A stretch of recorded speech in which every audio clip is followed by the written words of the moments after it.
குழந்தைங்கள்லேருந்து பெரியவங்க வரைக்கும் இந்த மருந்தை குடித்தா அவங்களுக்கு இருமல் சளி எதுவுமே வராது.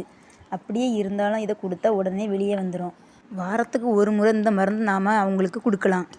அதுக்கு நான் ஃபஸ்ட்டு கற்பூரவள்ளி இலை, தூதுவளை, வெத்தலை, துளசி இலை, ஓமம், சீரகம், கொத்தமல்லி, ஒரு வெங்காயம், ஒரு நல்ல மிளகு, ஒரு பல் பூண்டு, ஒரு கிராம்பு, ஒரு ஏலக்காய், கூடவே வேப்பிலை இருந்தால் வேப்பிலையும் நாம் ஒரு 2 இலை ஆட் பண்ணிடலாம். ஆனால் வேப்பிலை இன்றைக்கி நான் போடலை, வேப்பிலை எனக்கு கிடைக்கல, அதனால் நான் போடலை. இவ்வளோத்தையும் நான் இப்போ உரலை போட்டு நல்லா இடித்து ஒரு ஃபைன் பேஸ்ட்டாக எடுத்திருக்கேன்.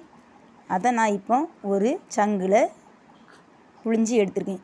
அதாவது இது நான் ஒரு 7 மாத குழந்தைக்கு கொடுக்கறதுனால காச்சங்கு எடுத்திருக்கேன்.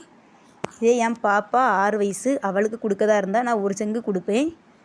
இது சின்ன பையங்கிறதுனால அவனுக்கு நான் ஒரு காச்சங்கு மட்டும் எடுத்து கொடுக்குறேன். இது கொடுத்தா எப்பேற்பட்ட இருமலும் சளியும் வெளியே வந்துடும். அது மட்டும் இல்லைங்க, மோஷன் போகாமல் இருந்தாலும் குழந்தைங்க அன்னைக்கு உடனே மோஷன் போயிடுவாங்க, இல்லைன்னா அன்றைக்கி நைட்டுக்குள்ளே எப்படியாவது மோஷன் போயிடுவாங்க. நான் இதை என் பையனுக்கு கொடுத்தும் என் பொண்ணுக்கு கொடுத்தும் கண் கூட பார்த்துருக்கேன். இதை ட்ரை